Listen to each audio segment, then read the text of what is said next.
Bienvenue dans cette nouvelle édition du Non-Stop Info. Voici les titres de l'actualité. La campagne électorale se poursuit à Djibouti pour la présidentielle du 8 avril. Une campagne qui profite aux candidats mais aussi aux afficheurs et aux imprimeurs. La Sud-Africaine Nkosazana Dlamini Zuma ne se représentera pas à la présidence de la Commission de l'Union africaine. Présidente depuis 2012, son mandat prendra fin en juillet 2016. Et puis le Burkina Faso adopte de nouvelles mesures en faveur de l'emploi, une promesse de campagne du président Roch-Marc Christian Kaboré. À Djibouti, l'élection présidentielle est prévue pour le 8 avril. La campagne électorale est actuellement en cours et permet aux candidats en lice de se faire connaître. Et d'autres profitent aussi de cette aubaine pour voir fleurir leur affaire. C'est le cas des afficheurs et des imprimeurs. El Hadj Ndiaye. Les affiches dans les rues de Djibouti, la capitale de la République de Djibouti, parlent d'elles-mêmes. C'est la campagne pour les élections présidentielles qui a débuté depuis le 22 mars 2015. T-shirts, casquettes, panneaux publicitaires, murs et autres visuels sont recouverts de portraits de candidats ou de slogans accrocheurs. Une période favorable pour les acteurs de ce secteur. En témoigne le chiffre d'affaires des sérigraphies et des imprimeurs en nette augmentation. Ça avance, c'est mieux. C'est mieux qu'à l'avant parce que c'est la première fois qu'on a plus de 6 candidats et qu'il y a plus d'affiches que par rapport aux autres élections. Ils sont tous obligés de passer par les agences publicitaires pour se faire connaître, pour pouvoir mettre en image leur programme. De plus en plus, on a des affiches. Nous en sortons très bien. Parce que tout s'est fait à Djibouti, nous avons travaillé pour avoir tous les matières premières à Djibouti, comme les tissus, comme le coton, le t-shirt, et de faire travailler par des Djiboutiens. Et ce que je peux dire, c'est qu'aujourd'hui, nous sommes compétitifs par rapport à Dubaï, par rapport à toute la région. Le prix d'une sérigraphie varie d'un article à un autre. Par exemple, pour aborder sur son t-shirt le visage souriant de son candidat, souligné du slogan de son choix, il va falloir débourser 1000 francs djiboutiens. Pour les casquettes et écharpes, c'est à 750 francs djiboutiens. Quant aux bâches, les prix sont en fonction de la taille. Pour les acteurs, cette campagne 2016 a permis de créer des emplois saisonniers.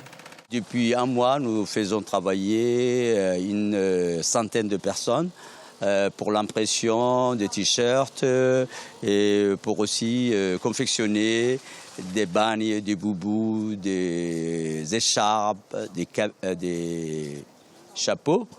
Donc en ce moment, il y a beaucoup de monde qui travaille, on peut le dire, mais je pense que ça va durer encore.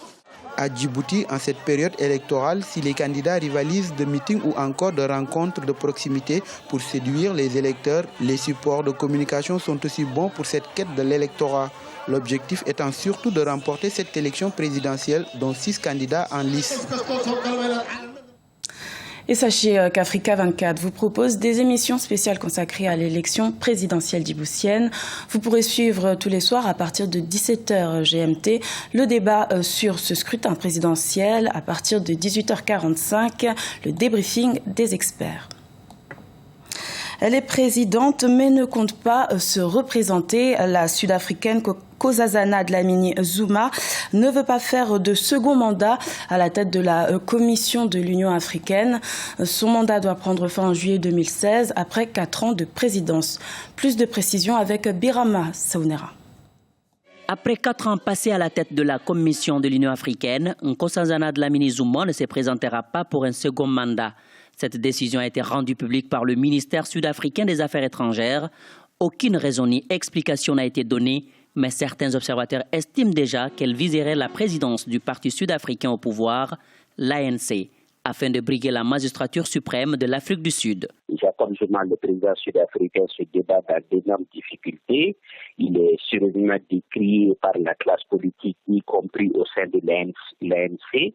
Et Mme Dlamini Zuma, si elle parvenait à briguer la présidence de l'ANC, il est évident qu'elle va disons, être la candidate. Donc, je pense qu'elle a mesuré les enjeux pour faire son option. La décision de la présidente de la Commission de l'Union africaine provoque déjà des mécontentements au niveau de l'Afrique australe. Certains estiment que cette partie du continent risque de perdre la présidence de la Commission de l'UA 4 ans plus tôt que prévu. Il est évident effectivement que si Madame Dlamini Zuma n'est pas candidate, la zone va en pâtir. Et vrai, normalement, la zone sud-africaine aurait légitimement le droit d'avoir un autre candidat, mais quelle serait sa chance par rapport aux autres? L'élection à la présidence de la Commission de l'Union africaine est prévue en juillet 2016, lors du sommet qui se tiendra à Kigali, la capitale rwandaise. D'ailleurs, l'organisation sous-régionale, la SADC, se serait déjà entendue sur une nouvelle candidature. Il s'agit de celle de Pelonomi Vincent Moïtoyi, ministre des Affaires étrangères du Botswana. Il est sud-africain aussi, mais il brille dans une autre discipline, celle du culturisme. Tumi Massit est champion de cet exercice sportif. Il le propose justement aux jeunes pour les éloigner de la délinquance et de la drogue.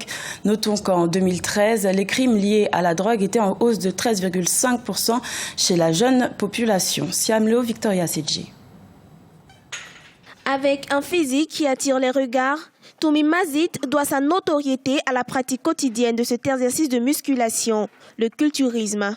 Il y a 10 ans, sa rencontre avec Reg Park, l'ancien entraîneur personnel du célèbre acteur américain Arnold Schwarzenegger, a été l'opportunité pour lui d'acquérir de belles expériences.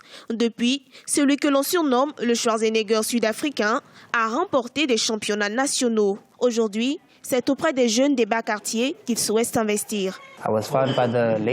J'ai été découvert par le regretté Reg Park, l'ancien entraîneur personnel d'Arnold Schwarzenegger. Celui qui m'a envoyé à Morningside Virgin Active pour me faire apprendre la discipline. Et il m'a aussi donné des notions de nutrition et un entraînement personnel. Pour assouvir sa passion, Massit a transformé une grande partie de la maison familiale en salle de sport. À raison de $6,45 par mois, les deux gymnases Gym Ikasi qu'il a créés sont accessibles à tous et accueillent jusqu'à 350 membres, parmi eux 50 patients pour des cas de rééducation et de réinsertion. Ikasi Gym est devenue une entreprise lucrative et une source d'emploi qui nécessite un regard de la part des autorités du pays. Je demande au gouvernement de venir en aide à cette salle de gym, voir comment nous faisons de bonnes choses pour la communauté. Peut-être aider avec un autre espace, peut-être faire un prêt pour construire une autre salle de gym, peut-être l'équiper et aussi nous donner plus d'ateliers, des formations sur la façon d'éduquer les gens sur la santé en général. Le projet Ikasi Gym est le type d'entreprise encouragé par le gouvernement sud-africain. L'actuel président Jacob Zuma a pour objectif d'aider les petites et moyennes entreprises à générer 90% des emplois d'ici 2030. Une aide à l'entrepreneuriat assez prometteuse pour la jeunesse et surtout pour le jeune culturiste Tumi Massit. Faire baisser la courbe du chômage et principalement chez les jeunes, c'est l'un des engagements du président Roch Marc Christian Kaboré. La jeunesse représente 35% de la population burkinabé et près de 2 tiers est au chômage. L'exécutif a donc mis en place le programme IMO. Deogracias Podo.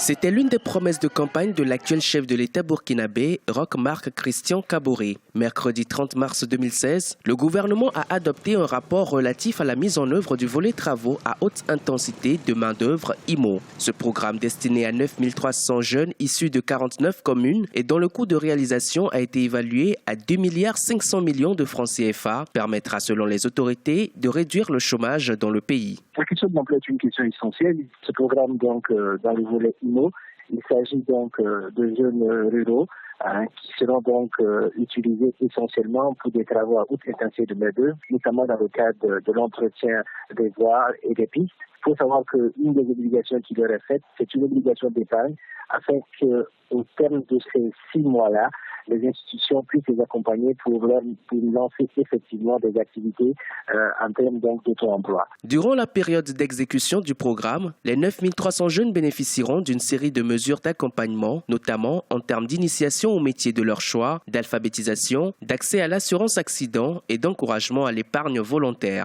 Des dispositions seront prises pour la mise en œuvre effective du dit programme dans le courant de l'année 2016. Il y a toute une lecture de la politique d'accès au crédit, de la promotion de l'auto-emploi qui est en train d'être pensé. Et donc, au niveau du projet IMO, c'est 6 mois, avec la possibilité de renouveler et d'élargir à d'autres jeunes. Mais pour l'instant, c'est 6 mois, avec 9 300 jeunes qui sont concernés. Le programme démarre à partir du moment où le Conseil des ministres a donné son accord. Toutes les zones communes auront donc 100 jeunes à choisir qui vont être remis donc dans l'entretien de cette voirie-là. De l'avis des analystes, le chômage de la jeunesse reste l'une des réalités qui limite le développement socio-économique et durable du Burkina Faso. Le taux de chômage est estimé à 6,6% de la population active âgée de 15 ans et plus selon les résultats d'une enquête multisectorielle. Ce taux est de 8,6% chez les jeunes de 15 à 24 ans avec un taux net d'activité qui se situe à 67,9%. À la page sport, l'Ivoirien Emmanuel Eboué a été interdit de football pendant 1 an. C'est une décision prise par la FIFA suite à une affaire qui date de 2013. Le footballeur est accusé d'avoir manqué de régler son ancien agent. Déjà averti par des amendes au préalable, le footballeur ne les a pas honorées et n'en a pas fait cas. Cette sanction intervient alors qu'il a signé le 9 mars 2016 un contrat avec le club anglais Sunderland.